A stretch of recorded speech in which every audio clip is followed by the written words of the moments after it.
Kami himbau kepada masyarakat, jika berbelanja, silakan belanjalah untuk sesuai kebutuhannya, tidak perlu panik, tidak perlu membeli dalam stok dalam jumlah besar, sehingga nantinya menimbulkan kelangkaan di pasar. Ya, kami juga sudah bekerja sama atau menghimbau kepada para pelaku usaha untuk juga memastikan kelancaran ketersediaan stok pangan selama bulan Ramadan ini.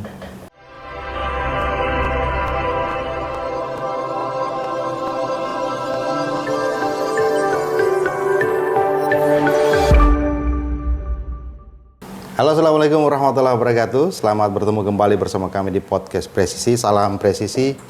Seperti biasa, podcast Presisi menghadirkan sejumlah narasumber dengan berbagai isu yang tentunya menjadi inspirasi bagi kita semua yang menyaksikan setiap tayang-tayangan di podcast Presisi. Kali ini di bulan suci Ramadan kita juga menyajikan informasi yang ada hubungannya dengan bulan suci Ramadan. Yang paling penting memang di bulan suci Ramadan adalah bagaimana ketersediaan pangan di keluarga kita yaitu cukup, kemudian juga ketersediaan pangan di masyarakat juga cukup, sehingga masyarakat tidak kesulitan untuk mencari sesuatu hal yang berhubungan dengan kebutuhan pangan di masyarakat. Nah, berhubungan dengan pangan ini, maka teman-teman di podcast Presisi menghadirkan tema Satgas Pangan Polda Sulawesi Tengah memastikan ketersediaan stok pangan selama bulan suci Ramadan. Berkaitan dengan tema ini, teman-teman di podcast Presisi menghadirkan narasumber yang tentunya ada hubungan dengan tema besar yang sudah mereka sediakan. Beliau adalah Kasubdit Indak Direskrimsus Polda Sulawesi Tengah, Bapak AKBP Raden Rial Mahendra SH SIK. Selamat datang Pak Komandan. Terima kasih Bang. Pak Kasubdit. Dan bulan Ramadan ini tentu teman-teman di Krimsus ini punya pekerjaan yang tidak henti-hentinya karena harus memantau ketersediaan pangan, pergerakan masyarakat dan sebagainya. Nah, Pak Raden, kalau kita lihat pekerjaan dari teman-teman di Satgas ini tentu juga membantu masyarakat agar menstabilkan. Tapi kita ingin tahu juga Satgas Pangan ini terbentuk karena apa itu Pak Raden? Oke Bang, ya. Boleh kami ceritakan sedikit historinya tentang Satgas Pangan ini? Ya. Ini dibentuk di tahun 2017, memang perintah dari Bapak Kapolri pada saat itu, yang tugasnya dari Satgas Pangan ini adalah berkoordinasi dengan stakeholder, pihak dinas instansi terkait, untuk memastikan ketersediaan stok bahan pokok, kemudian memastikan kelancaran distribusi dari bahan pokok itu tersebut, terutama di saat ini di bulan Ramadan. Kemudian memastikan harga untuk harga ini adil bagi masyarakat, serta apabila terjadi pelanggaran maupun dugaan tindak pidana dari pelanggaran undang-undang pangan, maka dilakukan upaya penegakan hukum. Demikian. Ya, kalau selama bulan Ramadan apa yang dilakukan oleh Satgas Pangan ketika bulan Ramadan tiba? Ya Bang, dapat kami sampaikan bahwa selama bulan Ramadan ini kami sudah beberapa kali mengadakan rapat dengan para stakeholder dinas terkait. Selanjutnya kami juga melakukan upaya dengan terjun langsung yaitu sidak pasar. Nah, dalam pelaksanaan sidak pasar tersebut kami memberikan himbauan kepada pedagang supaya untuk tidak melakukan upaya penimbunan, kemudian memastikan harga tetap stabil, tidak terjadi kenaikan yang terlalu fluktuatif, dan kami juga memastikan stok ketersediaan pangan yang ada di pasar. Selanjutnya kami juga berkoordinasi dengan dinas terkait, kami juga melakukan sidak juga ke gudang dari distributor. Harapannya adalah kami juga bisa memastikan stok pangan yang tersedia ini cukup untuk selama pelaksanaan bulan Ramadan. Demikian Bang. Ya. Kadang-kadang kan yang membuat harga-harga naik ini adalah adanya oknum-oknum masyarakat yang mungkin melakukan penimbunan bahan makanan, bahan pokok dan sebagainya. Nah, kalau sejauh ini dari pantauan teman-teman Satgas itu seperti apa semasa Ramadan dan sebelum Ramadan? Apakah ada indikasi itu atau memang selama ini aman-aman saja? Oh baik, dari hasil yang pantauan yang kami laksanakan, bahwa Satgas Pangan ini selain juga di tingkat Polda juga sudah ada Satgas Pangan di tingkat Polres yang diawaki oleh Satreskrim Polres Jajaran. Selama periode ini dapat kami sampaikan bahwa belum kami temukan indikasi adanya oknum yang melakukan penimbunan, karena kami lihat juga bahwa di pemberitaan juga sudah masif bahwa banyak himbauan-himbauan yang dilakukan baik oleh pemerintah maupun oleh kepolisian yang menghimbau kepada para pelaku usaha, terutama yang bergerak di jual beli atau perdagangan bahan pokok, untuk tidak melakukan upaya-upaya penimbunan maupun menaikkan harga yang tidak wajar, demikian. Kalau hampir setiap saat bersentuhan dengan masyarakat, tentu ada tantangannya nih, Pak Raden. Apa yang menjadi tantangan?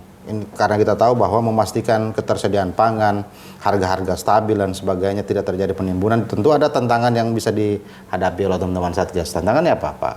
Ya, mungkin salah satu tantangannya adalah mungkin yang tidak bisa kami lihat 1 kali 24 jam kan, bagaimana para pelaku usaha terutama yang di pasar. Betul. Karena harga kegiatan di pasar itu sangat dinamis. Ya, kami berharap walaupun mungkin ada keinginan dari pelaku usaha untuk ini kan mumpung bulan Ramadan nih, pasti kan ada ingin juga dia mengambil untung lebih besar mungkin untuk nanti saat hari raya. Namun kami berupaya dari tim Satgas Pangan dengan instansi terkait, apabila kita turun ke lapangan tidak bosan-bosannya kami selalu memberikan himbauan kepada pelaku usaha terutama di pasar untuk tidak terlalu menaikkan harga pangan tersebut, demikian. Artinya ketika ada kenaikan harga atau mengambil keuntungan jangan terlalu mencolok dan merugikan pembeli. Merugikan pembeli karena koordinasi dengan instansi-instansi terkait seperti apa?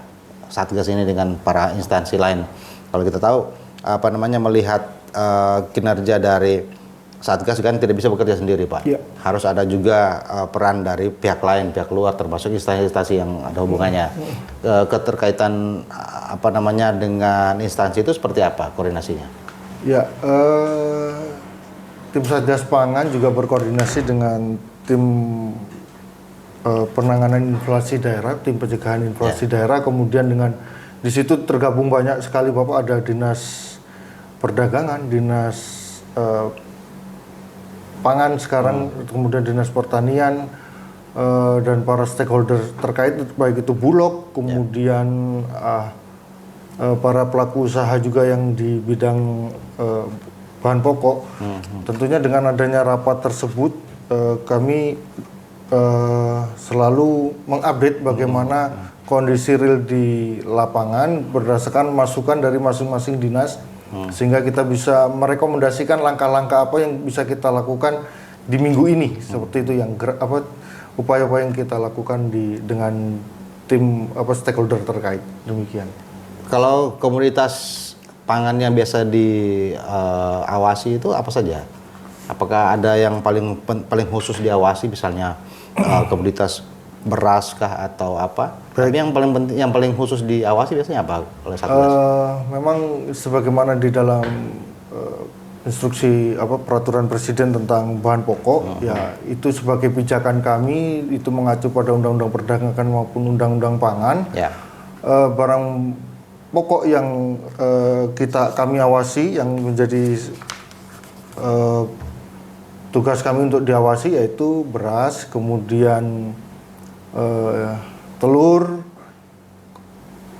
ikan kembung, ya, ikan yang banyak di sini adalah ikan kembung, ikan tuna, ikan cakalang, kemudian daging ayam ras, kemudian telur ayam ras, daging sapi, hasil olahan kedelai, minyak goreng, cabai, itu diantaranya barang-barang yang memang berpengaruh terhadap angka inflasi, terjadinya inflasi di daerah. Dan itu memang sangat dikonsumsi oleh masyarakat kan, minyak goreng, kemudian kami tambahkan lagi gula pasir ya. Nah, sejauh ini apakah Satgas sudah menemukan ada temuan begitu kan, menemukan ada pelanggaran di masyarakat khususnya dalam distribusi pangan? Apakah sekarang ini ada kasus yang ditangani atau ada temuan atau seperti apa? Dapat kami sampaikan per hari ini per 4 Maret 2025 kami dari tim Satgas Pangan belum menemukan adanya indikasi-indikasi pelanggaran yang mengarah tindak pidana dari Undang-Undang Pangan. Jadi masih belum ada pelanggaran yang serius. Mungkin jika memang ada terjadinya kenaikan itu masih wajar karena itu sudah terjadi oleh mekanisme pasar. Siap.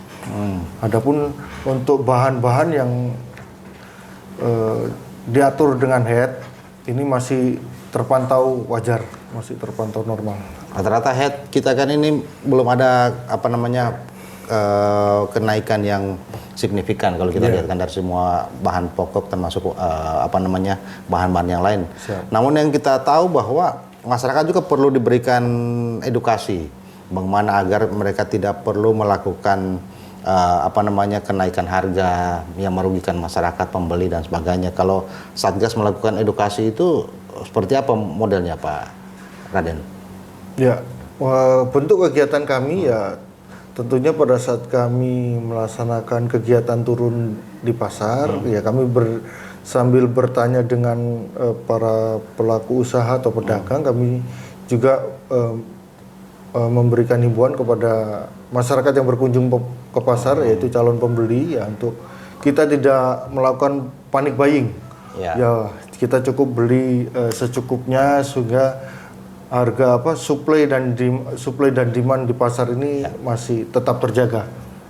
Jadi jangan sampai masyarakat juga di kesempatan yang baik ini melalui sarana media podcast ini kami himbau kepada masyarakat, jika berbelanja silakan belanjalah untuk sesuai kebutuhannya, tidak perlu panik, tidak perlu membeli dalam stok dalam jumlah besar yang sehingga nantinya menimbulkan kelangkaan di pasar. Ya, kami juga sudah bekerja sama atau menghimbau kepada para pelaku usaha untuk juga memastikan kelancaran ketersediaan stok pangan selama bulan Ramadan ini. Ya, panic buying ini kan biasa terjadi hanya gara-gara ada isu di masyarakat. Ya, mungkin melalui media sosial bahwa akan terjadi kelangkaan bahan pangan A, B, dan C, kemudian masyarakat melakukan panic buying, pembelian secara besar-besaran sehingga yang mengakibatkan harga menjadi naik, stok menjadi langka dan sebagainya. Kalau mengantisipasi ini, Satgas melakukan kunjungan-kunjungan ke pasar atau ke tempat-tempat pedagang itu berapa kali dalam sehari? Kami rutin, hampir setiap hari kami melakukan kegiatan pemantauan di pasar, Pak. Karena pasti kami terjunkan anggota untuk mengupdate kondisi harga di pasar dan informasi terkait ketersediaan stok bahan pangan maupun bahan pokok yang ada di pasar. Membangun sinergitas antara ini kan, kalau tanpa bantuan pedagang dan juga warga pasar, utamanya tradisional terhadap Satgas juga, itu Satgas tidak bisa berbuat banyak. Nah, koordinasinya antara teman-teman yang ada di pasar, pedagang, utamanya di pasar tradisional dengan Satgas itu, cara membangunnya seperti apa itu, Pak Raden? Ya, bahwa kegiatan Satgas Pangan ini bukan berlangsung saja selama bulan Ramadan ya. Jadi sudah dari beberapa bulan yang lalu kita sudah melakukan kegiatan-kegiatan bersama dengan para pedagang, yaitu ya memang kita tidak ada dalam kumpul cuman memang kegiatannya yang ada di pasar itu saja. Tetap bersinergi begitu ya? Bersinergi di pasar dengan bantuan dari dinas terkait yang mengawaki di bidang perdagangan dan pasar. Kalau distribusi pangan juga itu perlu diawasi dari awal mereka masuk, atau Satgas memantaunya di mana kalau ketika bahan pokok ini sudah tiba di kota Palu misalnya. Nah, cara memantaunya itu dipantau dari ketika mereka masuk atau mereka sudah sampai di stok atau seperti apa? Ya, kami biasanya kami lihat di stok di pergudangan, Pak, untuk bahan pokok atau bahan pangan yang masih awet kita lihat di areal pergudangan distributor. Kemudian kami juga melihat dari wawancara dengan para pedagang, misalkan ini kalau dari supplier bagaimana, masih banyak atau tidak dari distributor barangnya banyak. Oke, kita cek, memang barangnya tersedia ya kita tetap pantau seperti itu untuk memastikan kelancaran stok bahan pokok dan bahan pangan. Yang paling penting ini Pak Raden, kalau masyarakat kan perlu tahu Ya. ketika terjadi tindakan pelanggaran hukum misalnya terhadap pangan ini, apa yang mereka langgar, kemudian ancamannya seperti apa. Ini kan yang paling penting. Karena masyarakat mungkin berpikir ketika ada pelanggaran khususnya di bidang pangan ini, mereka mungkin berpikir undang-undang yang menjerat mereka itu hanya tindak pidana apa gitu kan. Ya. Nah, ini yang paling penting. Memang beberapa peraturan yang mengatur tentang ini, yaitu Undang-Undang Pangan itu sendiri, Undang-Undang Nomor 18 tahun 2012, kemudian Undang-Undang tentang Perdagangan, kemudian Undang-Undang tentang Perlindungan Konsumen. Ya, memang itu deliknya atau aturan-aturan tindak pidana di situ memang di atas 4 tahun semua, Pak. Ya, dan itu memang bisa ancaman hukumannya di atas 4 tahun. Ya. Nah, kalau masyarakat kemudian terlanjur melakukan itu, apakah mereka langsung diberi tindakan hukum atau ada upaya persuasif dulu? Ya, memang kita lihat kadar dari perbuatan yang dilakukan masyarakat. Apabila terjadi perbuatan tersebut ya, kalau memang itu yang sangat membahayakan, contoh mungkin menjual makanan atau barang basi yang bisa mengancam kesehatan, atau makanan ini yang diberikan oleh formalin yang seharusnya tidak boleh untuk manusia ya, ini kan nggak boleh untuk dikonsumsi. Nah, ini tentunya kalau memang ada terjadi seperti itu ya tentunya kita akan ambil upaya tegas ya, karena resikonya kan kalau dia tidak diberi upaya penegakan hukum nanti tidak ada efek jera dan membahayakan terhadap masyarakat yang lain. Yang menjadi prioritas dari Satgas untuk mengantisipasi adanya kelangkaan pangan selama Ramadan ini apa, Pak Raden? Bahan pangan apa yang menjadi prioritas agar tidak terjadi kelangkaan? Tentunya barang-barang yang menjadi prioritas kami ya itu barang-barang yang berkaitan dengan bahan pokok, tentunya yang tadi kami sebutkan, beras, minyak goreng, telur, sembako daging, itu ya. 9 bahan pokok itu ya, telur, daging ayam, kemudian olahan kedelai, gula, seperti itu, Bang. Baik. Yang untuk ya selalu itu kan hal-hal yang pasti dikonsumsi tiap hari oleh masyarakat di Sulawesi Tengah ini ya.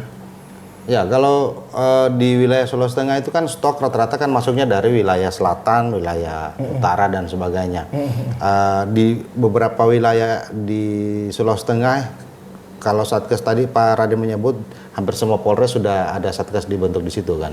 Nah, model pemantauannya memang dimulai dari setiap jalur di Polres-Polres itu untuk pangan-pangan ini, atau hanya masuk di pintu masuk di Kota Palu saja, di pergudangan itu? Kami kami tidak bisa memastikan sampai sedetail itu, Bang. Yang kami lakukan memang kami melihat di tempat-tempat distributor maupun di pasar ya, di para pedagang pasar untuk memastikan yaitu tadi kelancaran dan ketersediaan stok bahan pangan maupun bahan pokok itu. Kemudian kalau kita lihat memang ada beberapa bahan atau barang yang memang disuplai dari luar daerah. Itu kami serahkan kepada mekanisme pasar dan kita lihat juga kami hanya mengupdate ketersediaan stoknya saja. Kalau memang ada kan, kalau stoknya lancar, insya Allah harga ini stabil, Pak. Yang memang menjadi PR kalau sampai barang ini langka. Tapi alhamdulillah kayaknya dengan upaya-upaya yang dilakukan oleh pemerintah juga untuk memastikan ketersediaan pangan ini, insya Allah di bulan Ramadan 1446 Hijriah ini stok pangan insya Allah lancar ini. Ya, kalau 2025. Pemerintah kan selalu melihat ketika mulai ada indikasi kelangkaan maka dilakukan operasi pasar dan sebagainya untuk menekan adanya kelangkaan. Satgas sudah bisa memantau kira-kira indikasi-indikasi akan terjadi kelangkaan itu sudah ada indikator apa yang digunakan oleh teman-teman Satgas? Indikator yang kami gunakan yaitu adalah melihat ya memang harga-harga dari item-item tersebut ya. Kita juga ada sistem sistem teknologi informasi yang bisa melihat update data-data yang diinput oleh teman-teman di Polres-Polres ya. Jadi kita bisa lihat, kita bisa lakukan analisa untuk melihat harga-harga apakah terjadi kenaikan atau tidak. Nah, disitulah nanti bila terjadi kenaikan yang sangat melonjak, tentunya akan kami koordinasikan juga dengan instansi terkait apa yang menimbulkan ini. Apakah memang karena faktor cuaca yang menghambat terjadinya distribusi, panen dari komoditas tersebut, atau memang ada faktor lain, misalkan juga cuaca yang mengganggu dari distribusi dari pangan ini yang mungkin berasal dari daerah-daerah lain gitu ya. Misalkan daerah yang datang barang ini, komoditas ini datang nggak dari Sulteng aja, tapi disuplai dari daerah lain gitu, seperti itu mungkin Pak. Satgas pernah tidak memberikan advice kepada pemerintah misalnya ketika Satgas menganalisa ternyata dari bahan laporan kami ini akan ada indikasi kelangkaan karena faktor-faktor cuaca dan sebagainya. Satgas memberikan advice kepada pemerintah agar dilakukan operasi pasar atau melakukan tindakan-tindakan yang bisa menetralisir. Tentunya karena kita bersifat kolegial, ya, kolegial. Bang ya, memang kita dalam adanya kegiatan rapat-rapat rutin tersebut yang memang setidaknya 1 minggu sekali, kita bisa saling bertukar informasi sehingga nanti direkomendasikan mengambil langkah yang salah satunya mungkin dalam bentuk operasi pasar, seperti demikian Bang. Jadi kita selalu saling bertukar informasi saja Bang sifatnya. Baik.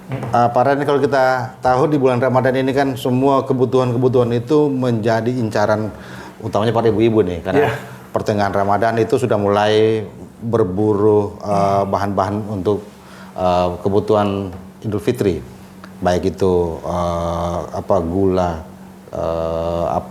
bahan-bahan kue dan sebagainya. Nah, harapannya Pak Raden, mungkin ada sesuatu yang mau disampaikan kepada masyarakat utamanya dalam menjaga ketersediaan pangan ini Pak, silakan Pak. Baik, terima kasih. Di kesempatan yang baik ini izinkan kami dari tim Satgas Pangan Polda Sulawesi Tengah menghimbau kepada seluruh pedagang, baik itu di pasar tradisional maupun di pasar retail modern, agar mari kita sama-sama menjaga stabilitas harga pangan. Kita tahu ini momen yang baik di bulan Ramadan ini hingga menjelang nanti Hari Raya Idul Fitri. Mari kita sama-sama berupaya bekerja sama memastikan kelancaran dan ketersediaan stok bahan pangan dan bahan pokok dan kestabilan harga dari barang-barang tersebut. Dan untuk para ibu-ibu, para masyarakat, terutama ibu-ibu, silakan ibu-ibu berbelanja dengan tetap sesuai dengan kebutuhan, tidak terlalu beli dalam jumlah yang terlalu banyak sehingga tidak terlalu mengganggu dari ketersediaan bahan pangan. Kemudian silakan ibu-ibu jika melihat bahan pangan olahan, ibu silakan masyarakat untuk melihat kondisi label, antisipasi apabila ada pangan yang mutunya tidak baik atau bahkan yang sudah kadaluarsa. Ya, ini kita untuk mengantisipasi sekaligus upaya pencegahan untuk melindungi masyarakat dengan meningkatkan kesadaran bahwa makanan, terutama bahan panganan yang olahan, itu harus ibu lihat atau masyarakat bisa melihat label kadaluarsa maupun kode produksinya untuk melihat kelayakan dari kondisi pangan olahan tersebut. Ya. Baik.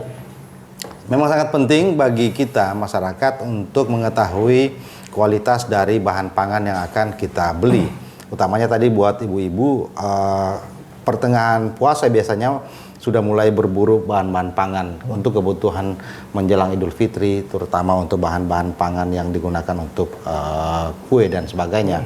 Tapi yang paling penting tadi itu bahwa semua makanan atau bahan pangan yang akan dibeli itu dipastikan dulu apakah mutunya terjamin, mutunya baik, ataukah ada masa penggunaannya sudah sudah berakhir atau masih panjang dan sebagainya. Baik, terima kasih banyak Pak AKBP Raden Real Mahendra atas kehadiran Bapak di podcast Presisi. Beliau adalah Kasubdit 1 Indak Direskrim Sus Polda Sulawesi Tengah yang tentu menangani Satgas Pangan di Sulawesi Tengah. Saya bersama kru yang bertugas mengucapkan banyak terima kasih. Kita bertemu lagi di lain kesempatan tentunya dengan narasumber-narasumber yang sudah dipilihkan oleh teman-teman di podcast Presisi. Wassalamualaikum warahmatullahi wabarakatuh dan sampai jumpa. Salam presisi.